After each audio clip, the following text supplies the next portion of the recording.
জেলা ও 6টা বিধানসভা তুলব আমনি বিসিংহ 4টা অঙ্কা এসটি রিজার্ভ সিট সাবই কারণে ওরা জনজাতি অধ্যুষিত এরিয়া ইনকে ওরা 4টা সিট চিনিবগে আগামী বিধানসভা 23 খুব গুরুত্বপূর্ণ পাশাপাশিতে দুইটা যেটা একটা এসসি আর একটা জেনারেল 6টা সিট নচিনিবগে ভীষণ ভীষণ গুরুত্বপূর্ণ তেমনভাবে ইনকে 2018 বছর 6 মানজাক 6 মানফানো একটা চিনি অ্যালায়েন্স পার্টনার তো তাবুক চিনিয়াগো দङ 5টা বিজেপি নিয়াগো যেমন ছামনো করমসরা আমবাসা চিনি সুরমা এবং তাই কমলপুর তো जों नायो চিনি পার্টি সরকার 5 বছর পরে 2023 যখন जों আবার ইলেকশনে থানায় আর যারা চিনি বিজেপি তাইব ও জেলাও গাহাম রেজাল্ট খালাইতো 6 চিনি जों মানে রেজাল্ট খাইনা নাই আবুনি বাগै जों তাও কাম শুরু খাইনাই চিনি সরকার 5 বছর পাবলিক নিভাবে অনেক সময় খাইখা ধলাই জেলার নিভাবে বিশেষ খেলায় ধলাই জেলার ইতিহাস পইলা তাবুক ন প্রায়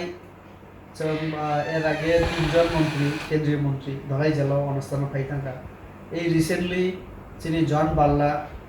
ব মাইনরিটি মিনিস্ট্রি মন্ত্রী তাই কেসা তঙ্গ জনজাতি কল্যাণ দপ্তরনি মন্ত্রী বিশেষজ্ঞ ডিএম অফিসে মিটিং খাই থাকা তো এই প্রথম ইতিহাস যে অমায় একটা পিছিয়ে পড়া জেলা হিমানি এসপিরেশনাল ডিস্ট্রিক্ট বড় কেন্দ্রীয় মন্ত্রী একসঙ্গে 3জন রকম এবং মিটিং খাইনার বিভাগে বগার চিনি গঙ্গানগর থাকে বড় ইয়া মিটিং খাই ফি পাবলিক মালাই ফি এবং বিশেষজ্ঞ আমবাসাও ফাইনানি পরে ব চিনি দোমাসরা হাকু পিসাও থাকবে একটা সামাজিক অনুষ্ঠান জৈবিকা বুঝছো ফেস্টিভ্যাল তো অমন প্রমাণ খাইও চিনি সরকার আগের সরকার আইয়া তো কাজে ওর মেডিকেল কলেজ পরীক্ষা ইনকে তাই অনেক কিছু সম্মান তুলব তবে আমন বাগে আছে নেক্সট যখন ইলেকশন নামে এরিয়া নিভাবে অনেক সম্মুখীন হব একলব্য বিদ্যালয় রিতব তাও রেল নেই তাই আমার উন্নত ডেভেলপমেন্ট আর বিভিন্ন জায়গাও যেটা ফ্লাইওভার ইয়ে মানে মানে ওভারব্রিজ যেটা হেন আবরম্ব রিতব আমার এই সামগ্রিক বিষয় না তখন ধরাই জানেন বই খাই তো পার্টি চিন্তা কিকা और रेजल्ट न संग रमिनारन